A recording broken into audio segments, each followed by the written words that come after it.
Hey there, Mr. Reddit here. Welcome back to another episode of r/entitled Parent Stories. Our first story we'll be reading today. Karen coworker messed with a customer's food.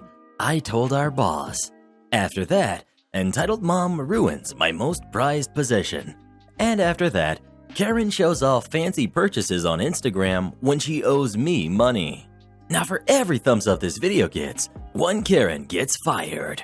What makes you think I have a job in the first place, Reddit boy? So please smash that like button. And if you're new, subscribe and turn on notifications for new stories from Reddit every single day. Karen coworker messed with a customer's food. I told our boss. I work as a server at a popular chain restaurant. Last Saturday, it was a very stressful day as we were extremely busy. One of my coworkers, let's call her Tanya, was in an especially bad mood due to the amount of customers assigned to her section. The issue started when one of the customers ordered chicken strips with buffalo sauce on the side. As Tanya was walking with her tray of food, the sauce dish tipped over and spilled some buffalo sauce over the customer's fries and baked potato. I'm guessing she didn't think it was a big deal to have some hot sauce on your potatoes, so she brought it to the customer anyway.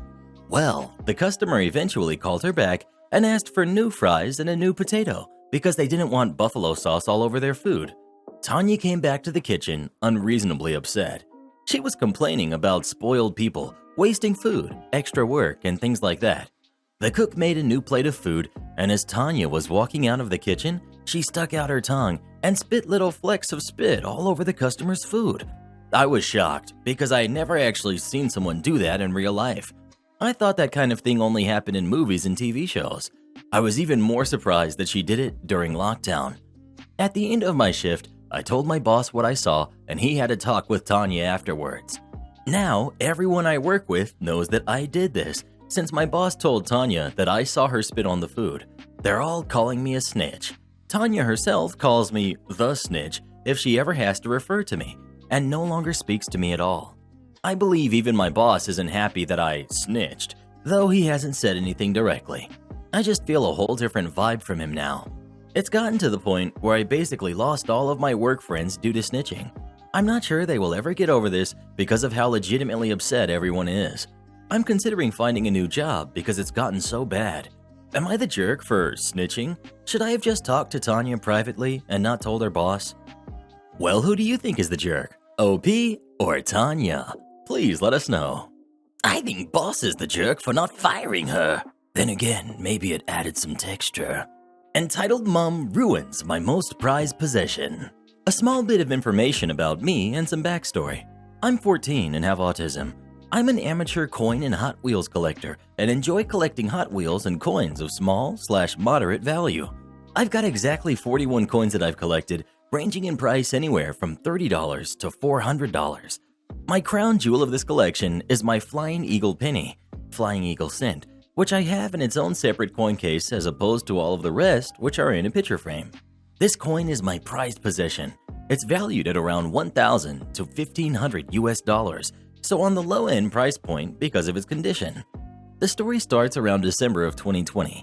My auntie and her 3 kids came over to our rather stuffy trailer as they needed somewhere to stay while passing through our city. Now, I don't like anybody being in my room where my stuff is when I can't see them, but I'm more than happy to let them in when I'm in with them.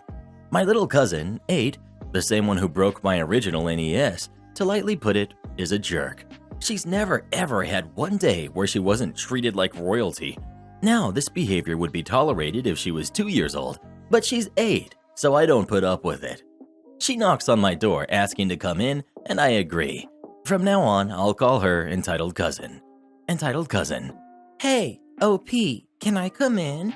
Me. Yes, thanks for asking. She comes inside the room and sits on my bed, looking at my wall of Hot Wheels. Entitled Cousin. Those are so cool. Where did you get them? Me. Oh, I usually just buy them at the Hot Wheels store. They're pretty cheap. Can I please have one? Now, I'm a generous person and have some Hot Wheels I play with, so I had gave her one. It was a basic Toyota-looking one. But I wanted one of those. Points to the ones in the box on my wall. Me. Sorry, but I don't give those away. She cuts me off. But you aren't playing with them. They're still in the boxes. Me. Yes, but I like them in their boxes. I keep them in their boxes because I like them to be displayed. I want that one. She points to my Stars and Stripes 64 Pontiac GTO. Me. I'm sorry, but I won't give it away. Now please leave my room. I start nudging her out of my room before closing the door. It was relatively late, around 9:50 p.m. when they arrived, and they had inflated the blow-up mattress we had for them to sleep on, as they would be leaving the next day, so I decided to go to bed, as I had an online class tomorrow at 9 a.m. Cue the next day. I wake up around 7 minutes before my class starts and rush to my laptop, being around 2 minutes late for the class. They usually last an hour or two. 30 minutes of the teacher talking, and another 30 or an hour of work. Everyone in the house was awake at this time. The class period had ended, so I was working on the stuff for the last few days. My mom had told me she was going out with 2 of the 3 kids and that entitled aunt would be here because she didn't want to go, and neither did entitled cousin. I was fine with this. Another hour goes by, and then entitled cousin goes into my room. Me.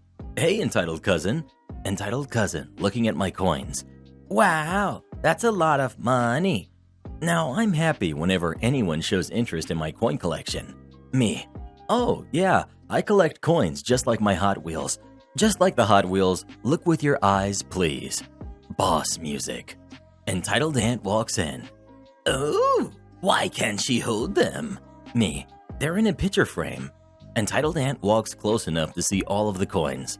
Well, this one isn't, she said while picking up the Flying Eagle penny. It was in the case.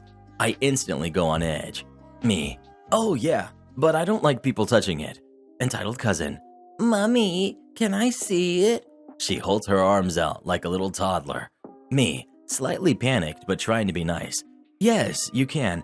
Just please don't open it. Why can't we open the case? You obviously don't take good care of them anyway. Look how dirty they are. At this point, I'm full on, how do I stop this without escalating it mode. Me. You really shouldn't clean rare coins. It devalues the coin. Entitled aunt starts to open the case. You're obviously lying, so we won't touch it. Coins are meant to look shiny. Plus, it's just a penny. How can you devalue a cent? During this whole ordeal, entitled aunt is practically screaming, hence the exclamation marks. I'm almost at my breaking point until I look in horror as she takes it out of its case. Entitled cousin. Hey, give me. Entitled aunt hands her the coin. All I remember is failing to hold in my tears as I don't like people touching my stuff. Entitled cousin. Ew, it's dirty. Me. Okay, yes, now please give it back. She hands it to entitled aunt and entitled aunt flicks it at me. Clean your coins. I've never put a coin in its case faster. At this point, I thought the whole thing was over. I was sorely mistaken, as the penny isn't ruined yet, now is it? Skip a few hours when the whole thing is past us and I'm playing Rust with my friends. Apparently, entitled aunt had come into my room and taken the coin without me knowing. Probably when I was farming for a base in the game. I usually listen to music while farming, so I wouldn't have noticed. A few minutes later, I get up to get a bottle of water to see entitled aunt at the sink.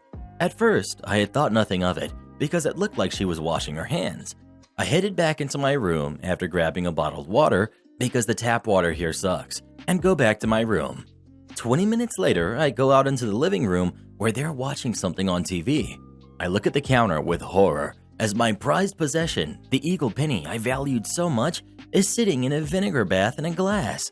I fish it out of the vinegar and see that they had cleaned the coin and devalued it. What I did next, I regret, but I didn't know how to act. Me. I told you not to touch my stuff. Entitled aunt. Don't give me that.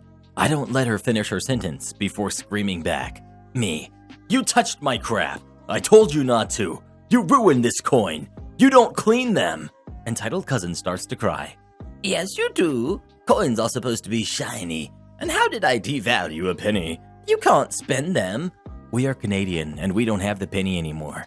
I couldn't argue any longer. I was crying and couldn't speak.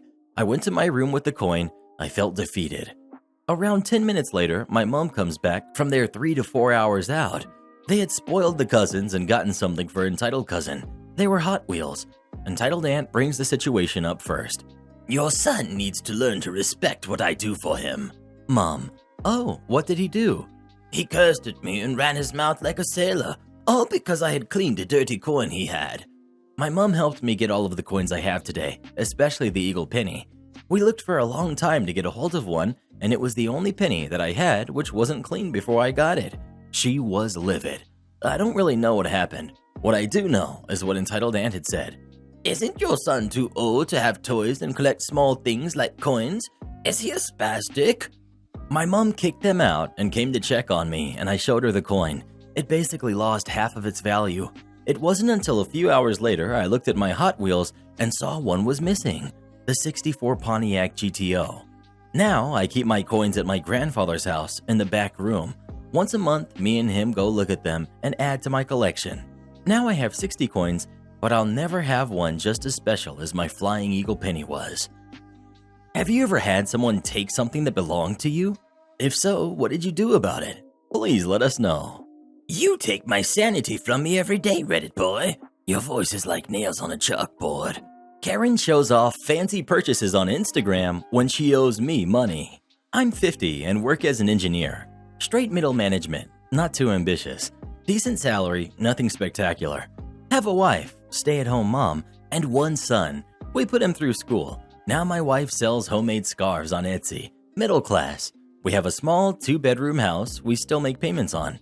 Son, 25, is now a middle school math teacher.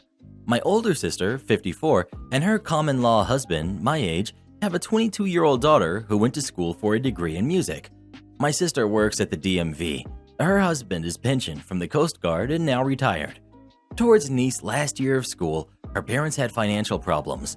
Sister asked to borrow some money to pay daughter's last year of tuition, several thousands of dollars. I talked it over with my wife, and though we're not rich, we want to help. We knew the unwritten rule.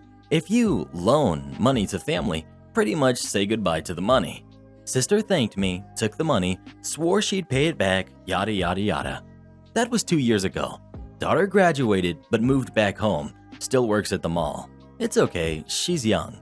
What isn't okay is my sister and her husband posted photos all over Instagram and Facebook about their European vacation, their new Range Rover, all kinds of random stuff.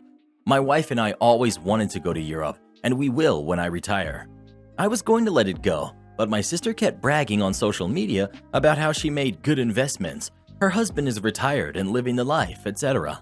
My sister and I communicate most conveniently just on Facebook.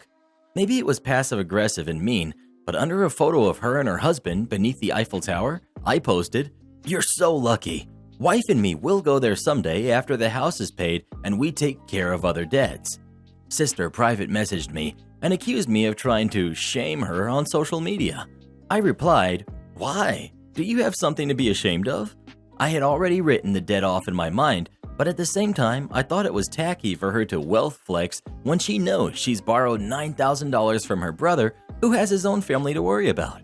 And I didn't even say anything too mean like, "Oh, look, why are you spending money when you owe me money?" or something jerky like that. In fact, many people in our family and mutual friends and acquaintances liked or hearted my comment. So even if I felt kind of petty when posting it, it didn't read like an accusation. Sister still thinks I was being tacky and sent me a text saying so, saying how her daughter hasn't even found a job yet, it's her daughter's debt, etc. Wow. Am I the jerk? Well, who do you think is the jerk? OP or his sister? Please let us know. Hey Reddit boy, do you have $1,000 I can borrow? Mock me and my work, then ask for directions? Okay. This happened back in the early 1980s, so all dialogue is condensed and paraphrased. I was a 19-year-old, geek, sickening all-American boy type, male, putting myself through school as a sweeper working for the Mouse in Southern California. We sweepers are in every public area of the park, are the most approached employees for questions, not intimidating like security, swamped like the character actors, or isolated by queues, fences, and walls like the ride operators, restaurant and store personnel, and are generally knowledgeable and friendly. It's very much a customer service position. It was a good gig, and I found the Mouse good to work for. My primary work area was centered around the Pirates of the Caribbean attraction, which is a major traffic hub in the park. At busy times, most summer days, it was hot, crowded, and by shift end, you were glad it was done and ready to go home. I was late into the last hour of my shift. The crowds had thinned out, not dispersed. That would be hours hence. But the sun was down and the night was pleasant. I was happily cruising about, keeping my area neat. Have pan and broom will travel. When a pair of 30-something males struttingly approached. Let's call them Mocker 1 and Mocker 2. I'm me. Mocker 1. Hey, sweeper. There's some popcorn spilled up by the haunted mansion. Better go clean it up. Mocker 2 laughs nastily. That is some hundreds of yards away, in another guy's area. Not only not my problem, but actually, unless some danger was caused by it, I shouldn't go. Me, with a friendly smile and a nod. Thanks, we'll get it.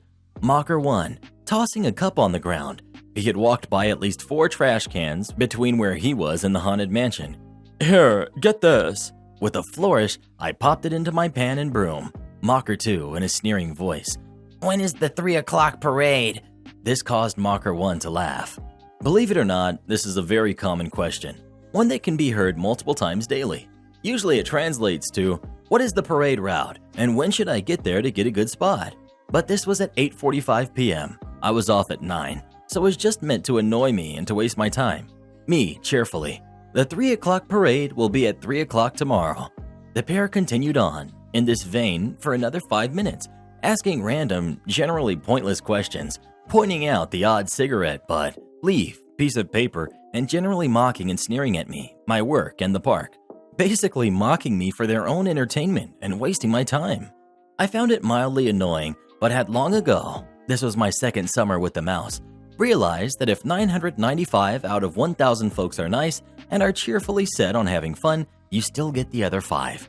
And when park attendance ranged from 12,000, very dead, to 55,000, screaming lunacy, that meant that you had 60 to 275 jerks running around on any given day. Knowing that helped me maintain a cheerful perspective. People are, by and large, overwhelmingly nice. Still, as said, it was mildly annoying. It was at this moment that the heavens opened and a choir of angels sang, and Mocker 2 asked the single most common question. Oh, hey, I gotta go. Where's the bathroom? Mocker 1 chiming in. Yeah, where is it? Now, in a surprisingly Warren-like space behind me, there was a tiny and hard-to-find restroom. I never sent anyone there. It was well hidden. I think dating from park construction, and it was little used. Only guided, urgent cases, personally. Nope, not this time. The next closest was to my right across Adventureland. Straight walk, can't miss it at the end. 3 minutes, less if moving urgently. Me, with a nod and a cheerful customer service smile, motioning with my hand for them to turn around. Turn around, see that rail? Go to it and follow it to the right. When it ends, there will be a path on the right. At the end of that path is another path on the right. The restroom is there. And they set off. I'm sure that they were quite expressive when they arrived, 2 lands away, halfway across the park, to the tiny elderly restroom in Fantasyland. 10 minutes later, I was off and never saw those 2 again. Jerk move, arguably so, I cannot deny, but I file it under play stupid games, win stupid prizes, and is an example of the lack of wisdom of asking directions from after mocking and belittling a stranger. I can't stand campers. Nice weather and lockdown have made our patio a popular place to eat. One of my tables on the patio was filling up with a pair of older theater professionals, a man and a woman.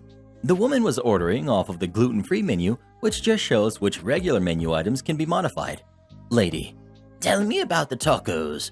Me, they come 3 to a plate with chips and salsa. Why aren't the shrimp tacos on the gluten-free menu? Me, because the shrimp is already breaded. You don't have any shrimp that's not breaded? No. Can I mix and match the tacos? No. Tell the chef he's being mean. What? No. After pulling teeth for a few more minutes, I get an order from her. They eventually get to coffee and dessert, which I went out of my way to rustle up some fruit for the gluten-free lady. Finally, they pay, and I think I will be free of them soon. I was wrong. At 9:30 p.m., 2 hours after they paid and 30 minutes before close, they stopped me on my way to my only other table. Guy. We will want more drinks, just to warn you. Me, not sure if he's joking. Haha, okay, what can I get you? Oh, we're not sure, but we're also having 2 more join us. Me, still not sure if this guy is joking. Oh, all right. Lady, you're here all night, right? Me, Yeah, apparently. As I'm standing there, two college-age guys come in through the patio gate, and my two campers get up and tightly embrace their former students, all maskless, of course. I managed to get their drink order in by 9:45, 4 specialty cocktails, which my bartender is thrilled to make right before close. I drop off the drinks with a check and inform them that we close in 10 minutes. The two young guys finish their drinks right away. The old campers are oblivious and just sit in sippo mode. Nobody is picking up the tab. It's 15 minutes after close, so I start bussing the table of everything other than the drinks still being drank. Bless the young guy in seat 1. He takes it upon himself to pay me for the round of drinks. When I return the young guy's card and thank him for coming out, I hear the old guy start to bluster about the young guy paying the bill. I just walked away, laughing to myself. Look, sir, that check sat there for 25 minutes. You had ample opportunity to pay. At 10:30, my manager went and told them it was time to lock up, and only then they got up and left. Edit. Since some people are mad, I said, haha, yeah, when they asked if I was there all night. I was caught off guard and trying to be polite. This was in a smaller suburb, not a major metropolitan center. The only restaurants that are 24 hours are drive-thrus and Denny's-style diners. Our hours are posted on the front door. I did tell them when they had 10 minutes till close, and they had 40 minutes to drink their drinks before they were asked to leave. Folks, this is a sub for servers to vent. If you don't like it when servers vent, read a different sub. He said I could, so I did. This was back in 2019. I was training to become a level 2 swimming teacher, and the guy who ran the courses, we'll call him Bob, asked me to do him a huge favor and work in Scotland for a month as a lifeguard at one of the holiday resorts. I liked the sound of it, and it's also great for me since I had lost my job about a month prior and could really do with the money. So I go and work there. I do great, amazing experience and fun. They ask me to stay on an extra month. I agree, a little begrudgingly, since I have a swimming teacher job offer waiting for me, but after speaking with them, they're okay to wait the extra month. After a couple of weeks, they hire a new lifeguard. He causes some trouble with me, and I decide that I've had enough and speak to the resort manager about leaving early. Since I wasn't meant to be staying later anyway, and they have new lifeguards now, I figured I could go home. After having a chat with him, he agrees that it's okay. I try to talk to Bob, but he's off on holiday, so I tell his assistant, and she says it should all be fine.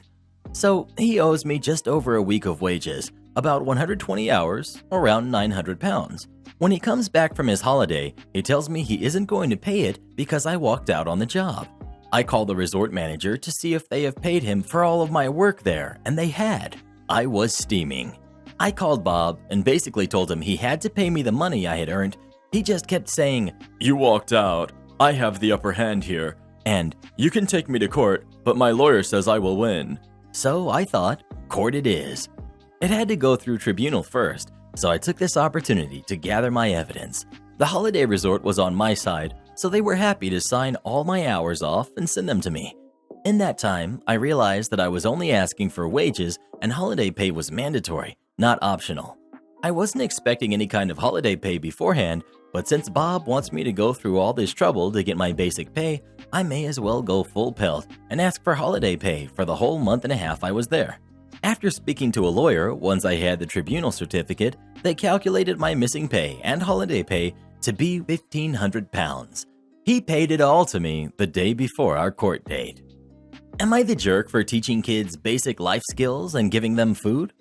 I, 40 female, am currently not working due to an extremely mismanaged labor a little over a year ago that left me unable to stand for extended periods, and I had difficulty walking. As a result, I've been at home a lot more than I usually am. I usually lecture at a local university. My partner and I own a 5-acre section on the outskirts of a town. There are 2 buildings on the property, our 2-bedroom home and an 8-bedroom former B&B that we run as a very cheap rental. More because the rental market here sucks and we wanted to help out than because we need the money. The house is usually mostly rented by teens and young adults who have been placed here by a local council agency that supports young who have mental and physical disabilities or mental health issues. This started a few years back because my partner, a semi-retired professor/researcher/doctor, offered to set up a free counseling program for these kids. They found out about the house and it went from there. Depending on the size of the room, each room rents for 30 to 60 New Zealand dollars per week, including bills, which makes it significantly cheaper than most rentals in the area, about 1/3 to half the usual rent. During lockdown last year, I was struggling to keep the house/garden maintained as well as look after the baby and recover. A couple of the kids here noticed and offered to help out until I was better, and we came to an agreement where essentially they would do the housework/gardening in exchange for free meals that I'd make for them. I quickly realized that they didn't actually know how to do these things after our laundry got flooded twice, etc. So this ended up getting turned into a Life Skills 101 class essentially, where I taught them how to repair clothes, get stains out, clean, etc. And over time also ended up including guidance on how to sit interviews, how to write a CV, how to find a job, play an instrument, cook a variety of meals, etc.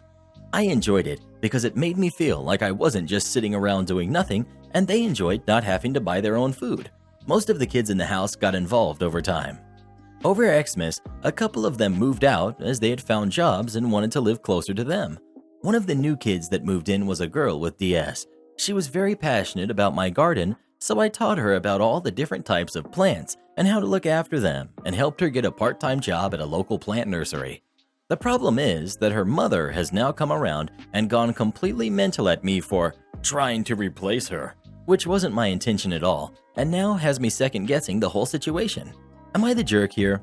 Edited to add, as I've had some messages. We don't get to know the kids' personal information unless they tell us themselves. Privacy laws. But generally, they end up with the council agency because their home life is unstable or unsafe, or they are aging out of the foster care system. Most of them are between 15 and 21, and this service is supposed to help them prior to going on a WINS benefit or similar, with the obvious goal of being to get them out of the welfare system. But this isn't always possible. Just to be clear, it isn't always the parents' fault here. From what I've seen, it's more often that the kids aren't coping with their home life and are lashing out at those around them, making it unsafe to stay with their families. And to everyone messaging me to ask why my partner wasn't helping me, he was. He's great, don't worry. Unfortunately, due to the situation last year, our local GP clinic has many doctors relocated to the local hospital to cover staffing issues, so my partner volunteered at the clinic so the locals could still be seen. Family cut me off financially, want me home this weekend. I said they'll have to pay me. I'm a student. My parents set aside some money yonks ago, so when I went off to university, I could afford to go just about anywhere. This wasn't a tuition thing as we're in the UK, so I was always going through Student Finance England (SFE) for that. But some areas of the country are way more expensive than others due to the cost of living, as it gets higher around the best unis. I got into a uni with a very high cost of living. My parents were giving me the money meant for me in installments, just like SFE does. I got a part-time job to top it up. Then I got pregnant. I figured I could keep the baby, provided I didn't suddenly lose any income. My parents then decided to stop giving me the money they set aside for me, saying it was for my education only. I then went over my options again and realized I would have to go full-time to just make ends meet, which I did, but I had to make a lot of compromises to make it work. It's been like this for about a year. I gave birth late last August, making my daughter just over 7 months old. Myself, my parents, and my sister have all had our first jabs, and Nan has had both. Dad's birthday is this Friday, and Nan's is on Tuesday, so my parents want me and my sister to drive to Nan's house this weekend to celebrate both events. I've said I can't afford it. It's a 6-hour drive each way, so I'll miss at least one, most likely 2 days of work.